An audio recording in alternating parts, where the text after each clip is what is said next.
Hello friends, welcome to AV classes.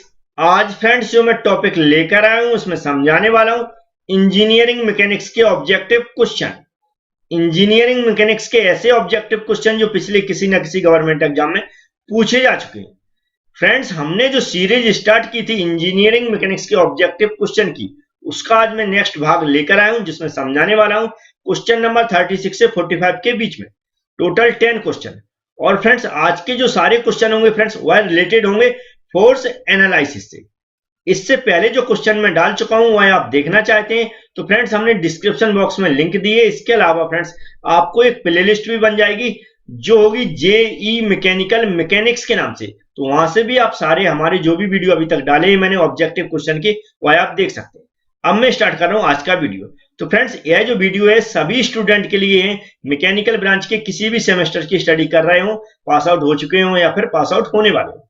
अब मैं start करता हूं फ्रेंड्स आज का वीडियो। जो पहला क्वेश्चन है फ्रेंड 36 नंबर का, उसको मैं समझा रहा हूं, आपको सब ध्यान से सुनना है और समझना है। लिखा है the resultant force of 5 coplanar forces can be find out. वह पूछ रहा है फ्रेंड जो 5 कोप्लेनर फोर्सेस हैं वह इनमें से किस पर लागू होता है। ठीक है फ्रेंड्स, तो यहां पर 4 ऑप्शन दिए फ्रेंड्स। कैसा? Law of polygon, law of equilibrium, law of parallelogram, Lami's theorem. हमें फ्रेंड्स जो भी हमारे मैकेनिक्स के लॉ हैं वह याद होने चाहिए, नहीं है तो कुछ लॉ मैं बता रहा हूं फ्रेंड्स, उसका आंसर भी आपको इसी में छुपा मिल जाएगा। तो फ्रेंड्स हम त्रिभुज के नियम से स्टार्ट कर रहे हैं। किससे? त्रिभुज के नियम से। यहां पर ऑप्शन नहीं है फिर भी मैं बता रहा हूं। त्रिभुज का नियम अगर क्वेश्चन आ जाता है त्रिभुज के नियम के ऊपर तो हमें कैसे पहचानना है। तो फ्रेंड्स जैसा कि हम जानते हैं जो त्रिभुज बनती है वो 3 भुजाओं से मिलकर बनती है। ठीक है फ्रेंड्स, सबसे पहले हम करेंगे 2 भुजाओं की। ठीक है, किसकी? 2 भुजाओं की। तो क्वेश्चन के अंदर लिखा होगा friends 2 concurrent forces. 2 concurrent forces का मतलब होता है फ्रेंड्स कि एक ही पॉइंट पर 2 फोर्स लग रहे हो। ठीक है फ्रेंड्स, तो इसमें हम 2 भुजाओं की बात करेंगे कि 2 भुजाओं पे 2 फोर्स लग रहे हैं अलग अलग, और जिनकी डायरेक्शन कहां है? एक ही पॉइंट पर एक्ट हो रहा है। और दोनों फोर्सेस उन दोनों लाइनों के लिए सेपरेट रिजल्टेंट और डायरेक्शन शो कराते हैं। क्या कराते हैं? दोनों फोर्सेस उन दोनों सेपरेट लाइनों के लिए अलग अलग क्या करते हैं? डायरेक्शन और रिजल्टेंट शो कराते हैं। अब फ्रेंड्स जो तीसरी लाइन होती है जो त्रिभुज को कंप्लीट करती है, तो अगर दोनों लाइनों को उस तीसरी लाइन से मिला दिया जाए तो एक त्रिभुज कंप्लीट हो जाती है, और वह तीसरी लाइन उस त्रिभुज के लिए रिजल्टेंट और डायरेक्शन शो कराती है। क्या कराती है? रिजल्टेंट और डायरेक्शन। कौन सी? जो तीसरी लाइन जो त्रिभुज को कंप्लीट करती है। इतना फ्रेंड्स आपको समझ में आया होगा त्रिभुज के नियम। अब बात करते फ्रेंड्स लॉ ऑफ पैरेललोग्राम, जिसे बोलते हैं समांतर चतुर्भुज का नियम। इस समांतर चतुर्भुज फ्रेंड्स आपको आना चाहिए जिसके आमने सामने की भुजाएं समान हो। ठीक है फ्रेंड्स, कैसी हो? आमने सामने की भुजाएं समान हो। इसमें भी फ्रेंड्स क्या बात करेगा? पहले कि 2 कॉन्करेंट फोर्सेस की बात करेगा। क्या करेगा? 2 कॉन्करेंट फोर्सेस की बात करेगा, मतलब एक ही पॉइंट पर जब 2 फोर्स लग रहे हो। इसके अंदर भी फ्रेंड्स क्या होता है, जो भी हमारी भुजाएं रहती हैं चारों, उन पर जो सेपरेट फोर्स लगते हैं वह उस लाइन के लिए या उस भुजा के लिए क्या करता है? डायरेक्शन और रिजल्टेंट शो कराता है। लेकिन इस त्रिभुज के अंदर जो इसका विकर्ण होता है जिसे डायगोनल बोलते हैं, क्या बोलते हैं? डायगोनल या विकर्ण, वह जो हमारा समांतर चतुर्भुज होता है उसका रिजल्टेंट और डायरेक्शन शो कराता है। याद रहेगा फ्रेंड्स, समांतर चतुर्भुज के अंदर जो विकर्ण होता है डायगोनल होता है वह उसका रिजल्टेंट और डायरेक्शन शो कराता है। किसका? समांतर चतुर्भुज का। तो फ्रेंड्स यह भी आपको याद रहेगा, आप आसानी से टिक कर सकते हैं अगर ऐसा क्वेश्चन आया तो। अब बात करते हैं लॉ ऑफ पॉलीगन का। ठीक है, लॉ ऑफ पॉलीगन अगर लिखा आ जाता है तो फ्रेंड्स हम क्या करते हैं? 4 भुजाओं से ऊपर की बात करते हैं।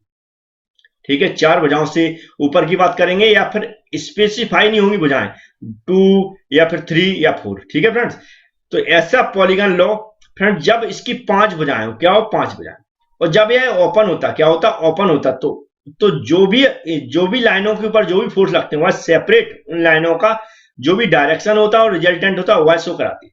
लेकिन अगर इसको क्लोज कर दिया जाए, क्या कर दिया जाए? क्लोज कर दिया जाए, तो जो क्लोज करती हैं जो लाइनें, वह लाइनें उस पॉलीगन का क्या शो कराती हैं? रिजल्टेंट और डायरेक्शन। ठीक है फ्रेंड, तो जो 5 भुजा की बात कर रहा है तो ये 5 कोप्लेनर फोर्सेस है। क्या है? 5 कोप्लेनर फोर्सेस का मतलब होता है एक ही प्लेन के अंदर सारे फोर्सेस लग रहे हैं। किसके अंदर? एक ही प्लेन के अंदर। ठीक है फ्रेंड्स, तो इसका जो आंसर होगा फ्रेंड्स कौन सा होगा? ए वाला होगा, क्योंकि यहाँ 5 भुजाओं की बात कर रहा है। याद रहेगा फ्रेंड, 3 भुजाओं की मतलब त्रिभुज का नियम, 4 भुजाओं की मतलब चतुर्भुज का नियम, और 5 भुजाओं की मतलब पॉलीगन का नियम। ठीक है फ्रेंड्स, इतना याद रहेगा। अब यहाँ पर ये लॉ लेमिस थ्योरम की भी बात कर लेते हैं, इस पे भी कई बार क्वेश्चन आता है, तो इसको ध्यान से सुनना फ्रेंड्स। लेमिज थ्योरम की जब भी बात करेगा तो 3 कॉन्करेंट फोर्सेस की बात करेगा। कितने? 3 कॉन्करेंट फोर्सेस, जो कि एक ही पॉइंट पर लग रहे हो, 3 फोर्सेस, और वह इक्विलिब्रियम पोजीशन में हो। और फ्रेंड्स जो हम किसी एक की वैल्यू निकालते हैं तो दो जो अलग फोर्सेस होते हैं या दो अलग लाइनें, उनके बीच की जो साइन होती है या जिया बोलते हैं फ्रेंड्स, उसके एंगल के बराबर होती है। ठीक है फ्रेंड्स, इतना आपको याद रहेगा लेमिज थ्योरम। ठीक है फ्रेंड्स, तो इसका आंसर मैंने बता दिया। क्वेश्चन नंबर 37 पे चलते हैं। लिखा है a drum weighting 60 newton and holding 40 kg of water is rise from a well by means of a wheel and axle with an effort of 120 newton, its mechanical advantage. हमें इसमें friends एक numerical question है जिसके अंदर mechanical advantage निकालना। Mechanics के अंदर आपने अच्छी तरह पढ़ा होगा मैकेनिकल एडवांटेज। इसका एक फॉर्मूला होता है लोड अपॉन एफर्ट। क्या होता है? Load upon effort. Total load हम काउंट कर लेते हैं और एफर्ट जो दिया है उसका डिवाइड कर देंगे तो यहाँ इसका आंसर आ जाता है। तो उसका मैं फॉर्मूला और इस पूरा कैलकुलेशन बता देता हूं। तो फ्रेंड्स यहाँ पर जो लोड दिया है उसको लिख लिया मैंने 60, जो कि यहाँ पर दिया है। फिर जो उठाए जाने वाला भार लिखा 40 kgf। हम याद रखें kgf को न्यूटन में कन्वर्ट करने के लिए, किसको? kgf को न्यूटन में कन्वर्ट करने के लिए हम क्या करते हैं? 9.81 का मल्टीप्लाई करते हैं। तो हमने इसको न्यूटन में चेंज कर लिया। तो हमारा टोटल लोड कितना हो जाएगा? इसको और इसको प्लस कर देंगे तो टोटल लोड हो जाएगा। तो हमने जैसा बताया था जो मैकेनिकल एडवांटेज उसका फॉर्मूला होता है वह जो हमारा क्या हो, load upon effort. Total load हमने ऊपर रख दिया फ्रेंड्स, और एफर्ट यहाँ 120 दिया उसको रख दिया। जब इसको इसमें डिवाइड किया तो आंसर आया 3.77। तो हमारा यहाँ पर आंसर क्या हो जाएगा? 3.77। ठीक है फ्रेंड्स, समझ में आ गया। अब नेक्स्ट क्वेश्चन की ओर मूव करते हैं। नेक्स्ट क्वेश्चन भी फ्रेंड्स न्यूमेरिकल बेस है। लिखा हुआ two equal forces. Two equal forces का मतलब जो भी यहाँ पर फोर्सेस दोनों की क्वांटिटी कैसी है? इक्वल है। Are acting at a point, जो कि एक पॉइंट पे लग रहा है। एन एंगल 60, और एंगल कितना बना रहा है? 60 डिग्री। जब भी दो इक्वल फोर्स की बात करें और एंगल की बात करें तो जो फॉर्मूला होता हुआ फ्रेंड्स मैं बताने वाला हूं उसको आप याद कर लें अच्छी तरह। और आगे बोला उसका रिजल्टेंट भी गिवन है 50 और रूट के अंदर 3। क्या है? 50 इंटू रूट के अंदर 3 Newton. The magnitude of each forces will be. ठीक है फ्रेंड्स, तो हमें क्या करना फ्रेंड्स, इसमें से इसको सॉल्व करना और जो आंसर निकालना है कि कितना प्रत्येक जो हमारा फोर्स है वह कितना फोर्स लग रहा है। तो फ्रेंड्स इनमें से कोई एक ऑप्शन सही होगा। मैं इसको सॉल्व करके दिखा देता हूं। तो फ्रेंड्स यहाँ पर जो एंगल दिया उसको लिख लिया और जो रिजल्टेंट दिया उसको लिख लिया। हम जानते हैं इस फॉर्मूले को आप अच्छी तरह याद कर लें क्योंकि इस पे बेस बहुत सारे क्वेश्चन पूछे जाते हैं। आर इक्वल टू रूट के अंदर P square plus Q square plus 2 P Q cos theta. Theta जो भी एंगल रहता है फ्रेंड्स, पी क्यू क्या है? जो फोर्सेस है। इस क्वेश्चन के अंदर दिया फ्रेंड्स दोनों फोर्सेस कैसे हैं? इक्वल है, मतलब पी इक्वल क्यू है। पी की जगह क्यू लिख सकते हैं, क्यू की जगह पी लिख सकते हैं। तो फ्रेंड्स यहाँ पर यही किया, रिजल्टेंट भी दिया और थीटा भी दिया है। तो इसके अंदर हमने सीधी वैल्यू रख दी, आर की जगह इतना रख दिया फ्रेंड्स, और जगह पी की जगह क्यू रख सकते हैं तो हमने पी की जगह पी रखा और क्यू की जगह पी रख दिया, तो वाई भी स्क्वायर हो गया plus 2p square cos theta. इसको फ्रेंड्स हमें सॉल्व करना है तो पी इक्वल टू कितना आ जाएगा? 50 न्यूटन। ठीक है, इसको सॉल्व आप आसानी से कर लेंगे, कितनी कैलकुलेशन आती होगी। पी की वैल्यू निकाल लेंगे क्योंकि इधर भी वैल्यू दी है इधर भी वैल्यू दी है, सिर्फ एक है जो पी अननोन है तो हम आसानी से निकाल सकते हैं। इसका जो आंसर आया पी इक्वल टू 50 न्यूटन, जो कि यहाँ पर लिखा है 50 न्यूटन। तो ये वाला हमारा सी वाला ऑप्शन क्या हो जाएगा? सही हो जाएगा। फ्रेंड्स समझ में आ गया होगा आपको क्वेश्चन कैसे सॉल्व करना है। नेक्स्ट क्वेश्चन की बात कर लेते हैं। नेक्स्ट क्वेश्चन है फ्रेंड्स 39 नंबर। यह भी न्यूमेरिकल है। कैसा है friends? If two equal forces, इसमें भी टू इक्वल फोर्सेस है, मतलब जो भी पी और क्यू फोर्सेस है कैसे एक दूसरे से इक्वल है। Act an angle x degree, मतलब एक्स एक मान लिया कि एक्स डिग्री पर लग रहा है। बोला द रिजल्टेंट विल बी, हमें रिजल्टेंट निकालना। तो फ्रेंड्स इसको भी हमें सॉल्व करना पड़ेगा। तो सॉल्व कैसे करते हैं फ्रेंड्स, या देख लेते हैं। याद रखें यहाँ पर आप देखेंगे यहाँ पर मैंने डेट लिख दी है फ्रेंड्स कि यह कब पूछे गए। सभी क्वेश्चन में लिखा मिलेगा ऐसा फ्रेंड्स, तो उसको आप पढ़ सकते हैं कि यह क्वेश्चन कब पूछे गए और कहां पर पूछे गए। तो फ्रेंड्स मैं इसको सॉल्व करके दिखा देता हूं 39 क्वेश्चन नंबर को। तो फ्रेंड्स बहुत सिंपल सॉल्यूशन है। हम जानते हैं जो फॉर्मूला मैंने जस्ट ऊपर भी बताया था, R equal to P square plus Q square plus 2pq cos X degree, जो कि यहाँ पर दिया गया है। ठीक फ्रेंड्स, हमने क्या किया, पी और क्यू इक्वल है जो कि क्वेश्चन में दिया है उसको इक्वल कर लिया, तो हमने क्यू की जगह पी लिख दिया। इसको जब सॉल्व करेंगे तो इनको दोनों को जोड़ेंगे तो 2p स्क्वायर हो जाएगा प्लस यहाँ 2 ऑलरेडी है क्वेश्चन के जो फॉर्मूले के अंदर 2p स्क्वायर कॉस।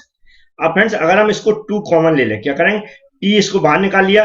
p बाहर कैसे निकाल सकते हैं फ्रेंड्स, क्योंकि इसमें भी स्क्वायर है और इसमें भी स्क्वायर है, दोनों स्क्वायर हट जाएगा तो फ्रेंड्स p बाहर आ जाएगा उसका रूट निकल कर, जो जिसके अंदर स्क्वायर नहीं उसको y अंदर रहेगा। तो 2 को मैंने यहाँ पर कॉमन ले लिया तो यहाँ पर बचेगा 1 प्लस क्या बचेगा कॉस x डिग्री। ठीक है फ्रेंड्स, इतना समझ में आ गया होगा अगर आपको मैथमेटिक्स आती है। अब फ्रेंड्स हमने सिर्फ इतना जो अंदर दिख रहा है फ्रेंड्स इसको सॉल्व किया, तो इसको सॉल्व कैसे करेंगे, 2 की जगह 2 लिखा friends, 1 plus cos x equal to होता क्या होता 1 plus cos x equal to क्या होता फ्रेंड्स, 1 की जगह 1 रहेगा plus cos x equal to हो जाएगा 2 cos square x by 2 2 cos square x by 2 minus 1।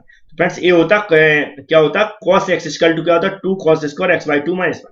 तो इसको हमने सॉल्व कर लिया मैथमेटिकली। ठीक है, अब इसको आगे सॉल्व करेंगे तो फ्रेंड्स कैसे सॉल्व होगा, यहाँ पर दिख रहा है ये माइनस का है ये प्लस का, तो ये 1 और 1 कैंसिल हो जाएगा फ्रेंड्स। अंदर क्या बचेगा, ये जब अंदर आ जाएगा ब्रैकेट खुल जाएगा तो 2 से 2 4 हो जाएगा, cos स्क्वायर बचेगा x बाई 2 बचेगा। अब फ्रेंड्स इसको हम आगे सॉल्व करते हैं तो r इक्वल टू क्या होगा फ्रेंड्स, यहाँ पर x स्क्वायर है x बाई 2 है और 4 है, 4 का रूट क्या हो जाएगा 2 आ जाएगा, तो 2 बाहर आ गया, p ऑलरेडी बाहर था फ्रेंड्स, और cos x स्क्वायर तो x इसका स्क्वायर हट जाएगा तो cos x बाई 2 हो जाएगा। और equal to 2p cos x by 2 हो जाएगा फ्रेंड्स। यहाँ पर देख लेते हैं इसका आंसर क्या होगा, 2p देखते हैं कहाँ है, 2p यहाँ पर है फ्रेंड्स, लेकिन cos नहीं है फ्रेंड्स, तो यहाँ पर है 2p cos x बाई 2, तो ये वाला आंसर सेम है डी वाले पे मिल रहा है फ्रेंड्स, तो ये हमारा आंसर हो जाएगा राइट। तो फ्रेंड्स यह क्वेश्चन भी आपको समझ में आ गया होगा। अब नेक्स्ट क्वेश्चन की बात कर लेते हैं। क्वेश्चन नंबर 40 फ्रेंड्स लिखा हुआ choose the correct option regarding the effect of forces acting on body. बोला फ्रेंड्स कि किसी बॉडी पर अगर कोई फोर्स एक्ट करता है तो उसके रिगार्डिंग ये जो तीनों और चारों ऑप्शन दिए फ्रेंड्स उसमें से कौन सा सही है। तो फ्रेंड्स हम ऑप्शन पढ़ के सुना देते हैं। फ्रेंड्स लिखा है इंट्रोड्यूस इंटरनल स्ट्रेस, मतलब किसी बॉडी पर अगर हम फोर्स लगाते हैं तो क्या इंटरनल स्ट्रेस डेवलप होते हैं। Balance the other forces acting, उस पर जो अदर फोर्सेस एक्ट हो रहा है वह भी क्या बैलेंस में आ सकते हैं अगर किसी बॉडी फोर्स लगा दिया जाए। और वह रिटार्ड इट्स मोशन, और जो गति कर रहा है वह उसकी गति खत्म हो सकती है, मतलब कम हो सकती है, ज्यादा हो सकती है। इसके अलावा बोला ऑल ऑप्शन आर करेक्ट, लेकिन मुझे फ्रेंड्स जो फोर्स का इफेक्ट है उसके अकॉर्डिंग अगर किसी बॉडी पर कोई फोर्स लगता है तो जो इफेक्ट पड़ता है वह हमें तीनों सही लग रहा है। क्या लग रहा है, तीनों, क्योंकि हम जानते हैं किसी बॉडी पे हम फोर्स लगाते हैं तो इंटरनल स्ट्रेस डेवलप होते हैं और बैलेंस में भी आ सकती है और उसकी मोशन भी रिटार्ड हो सकता है। तो फ्रेंड्स इसका जो आंसर होना चाहिए वह डी करेक्ट है, क्योंकि सभी ऑप्शन कैसे करेक्ट है। अब फ्रेंड्स बात करते हैं नेक्स्ट क्वेश्चन की। लिखा है what term is used for the combined effect of all the forces on a body. वह बोला फ्रेंड्स कि ये जो कंबाइंड इफेक्ट है सभी फोर्सेस का, उससे उस बॉडी पे मतलब क्या इफेक्ट माना जाएगा। जैसे ठीक है फ्रेंड्स, तो फ्रेंड्स यहाँ पर जो ऑप्शन दिए उसको थोड़ा सा समझ लेते हैं। क्या कह रहा है फ्रेंड्स कि अगर किसी बॉडी पर क्या कह रहा है, ठीक है फ्रेंड्स, ये ऑप्शन दिए load stress strain none of the. मतलब फ्रेंड्स बोल रहा है, क्वेश्चन को पहले ध्यान से समझ लें कि सभी टाइप के इफेक्ट पर जो किसी बॉडी पर अगर सभी टाइप के इफेक्ट हो रहे हैं अगर फोर्स लगने से, जैसे कि हमने इफेक्ट बताए थे इंटरनल स्ट्रेस डेवलप हो रहा है, फोर्स उसकी मोशन पे भी इफेक्ट पड़ रहा है, बैलेंस में भी आ रहा है, तो इस तरह अगर सारे इफेक्टों को अगर कंबाइंड कर दिया जाए तो एक वर्ड में क्या बोला जाता है, तो उस वर्ड को हमें चुनना है। तो उस वर्ड को बोला जाता है लोड। क्या बोला जाता है, लोड।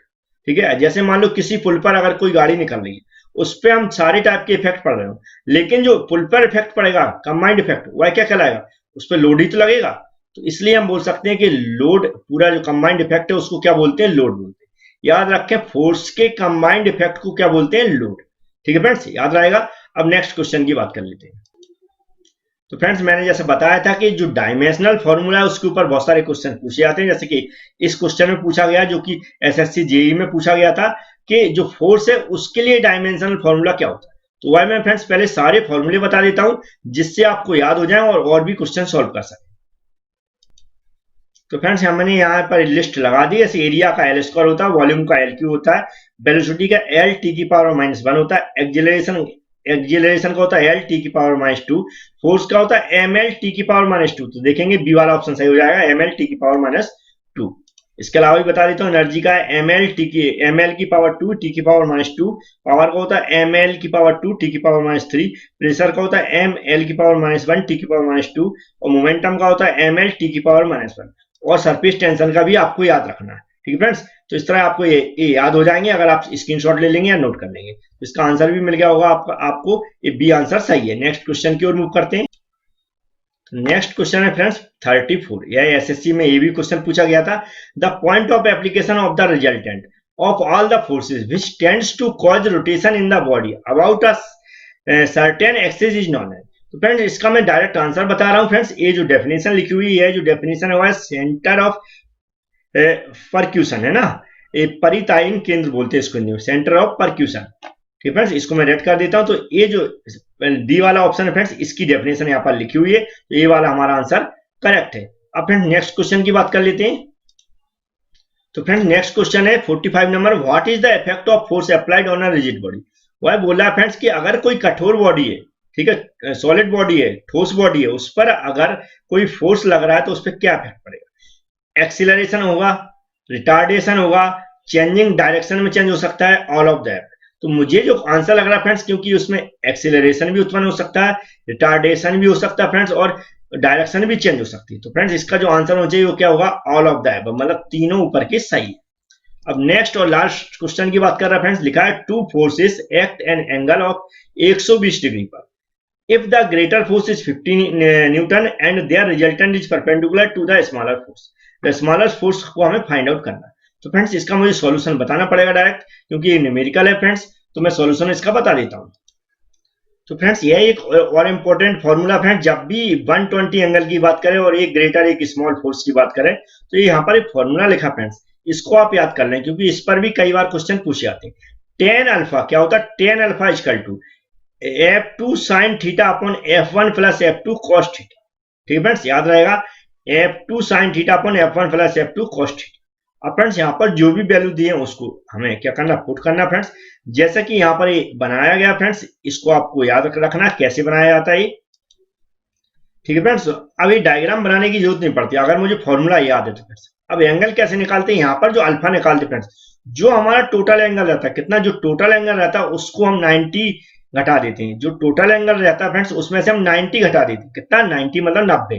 फ्रेंड्स 120 में से 90 घटाएंगे, कितना बचेगा? 30 बचेगा। तो 30 हम क्या रख देंगे? जो अल्फा की जगह, जो भी 10 अल्फा लिखा हुआ है वहां अल्फा की जगह 120 रहता है एंगल हुआ फ्रेंड्स, कहाँ? इस थीटा की जगह रखते हैं। बस हमें ये रखना है फ्रेंड्स। इसके बाद हमारी F2 F1 में जो वैल्यू दी, जैसे कि यहाँ पर दिया है 50 दिया गया फ्रेंड्स, क्या F1 दिया है, तो F1 की जगह हमने 50 रख दिया। अब सिर्फ हमें सॉल्व करना है। सॉल्व करने को डायरेक्ट कैलकुलेटर से कर सकते हैं फ्रेंड्स, क्योंकि सारी वैल्यू गिवन है, सिर्फ अननोन क्या है? F2 है, तो आसानी से उसको सॉल्व किया जा सकता है। इसको जब सॉल्व करेंगे फ्रेंड्स, यहाँ से आप देख रहे हैं कैसे सॉल्व किया गया, तो आंसर डायरेक्ट कितना आएगा? F2 इक्वल टू आएगा 25 न्यूटन। कितना आएगा? 25 न्यूटन। तो हमारा आंसर करेक्ट कौन सा होगा? बी वाला होगा, 25 न्यूटन। तो इसको मैंने टिक कर दिया राइट। तो फ्रेंड्स ये कुछ क्वेश्चन थे, आपको समझ में आए होंगे। अगर समझ में आए तो वीडियो को लाइक जरूर कर दें। Thank you friends.